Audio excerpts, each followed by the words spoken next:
Hey guys, this is Heather. Hope you're having an amazing lead up to your holiday and that you have lots of lovely things planned, including a delicious vegan meal.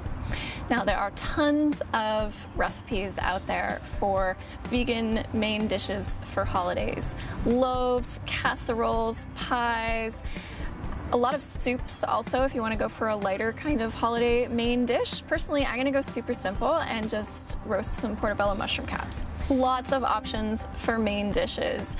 But what I want to share with you today are just some very simple substitution tips. If you haven't figured out what sides you're doing yet, or if you're going to someone's house and you want to let them know which sides can be easily made vegan, here are my tips. Mashed potatoes, pretty easy. They are made usually with butter and milk. You can replace the milk with a non-dairy milk, so almond, cashew, coconut, whatever you like.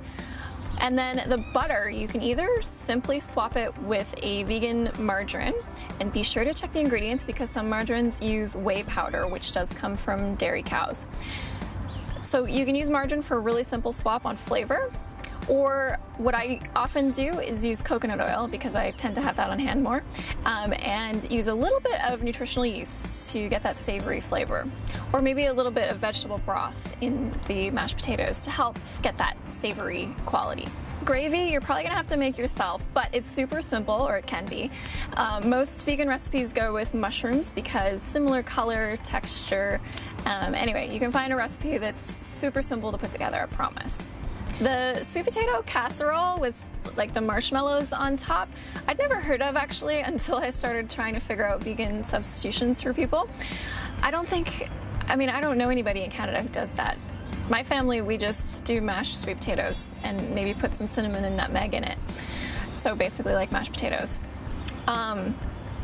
But if you want to do a sweet potato casserole, you can get vegan marshmallows, which don't have gelatin in them, or maybe I just do a sweet potato bake. Like you can do the same thing for the base, but then maybe drizzle some maple syrup on top instead of putting marshmallows. My mom always made cranberry sauce with Jell-O, which includes gelatin, which comes from animal bones. So, good news for vegans, we can just cook the cranberries on their own and they will gel from the pectin that's in the seeds inside the cranberries. Or if you're really in a rush, you can do your cranberries as normal, and then when you put it in your dish to set, add some chia seeds, maybe like a tablespoon for a cup of cranberries, and it'll gel and set. Brussels sprouts can be great if you roast them plain, but for people who are used to the cheesy sauce, you might want to try with squash. Nice, soft, creamy texture. You could even make a cheesy sauce with a base of squash. Biscuits usually have butter in them. Sometimes they have eggs, but more often I find it's just butter, which again, you can simply substitute for a vegan margarine, or you can use coconut oil. Walnut oil is also great for baking, but usually biscuits rely on that texture of the solid fat. So in that case, I would use coconut oil. Pumpkin pie usually has butter or lard in the crust, which again, you can replace with vegan margarine or coconut oil.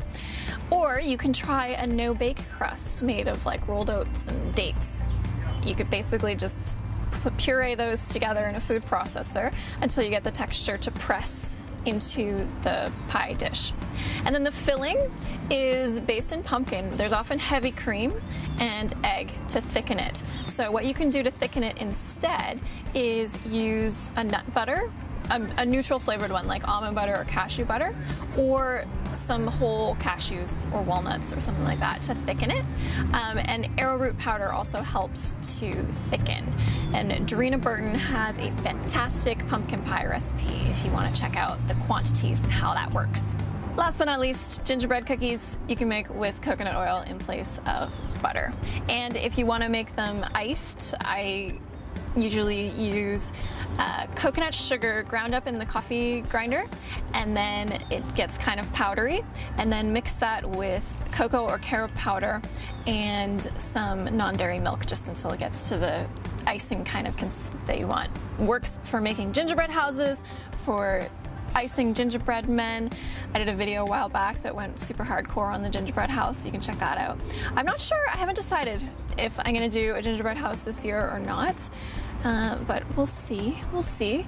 My plans for the holidays, by the way, are to go out and have some adventures. So I'm not going to be spending all day in the kitchen, and that should be quite lovely. Hope these tips are helpful, and I hope you have a wonderful holiday. All the best to you and your loved ones. Thanks for watching. Bye, guys.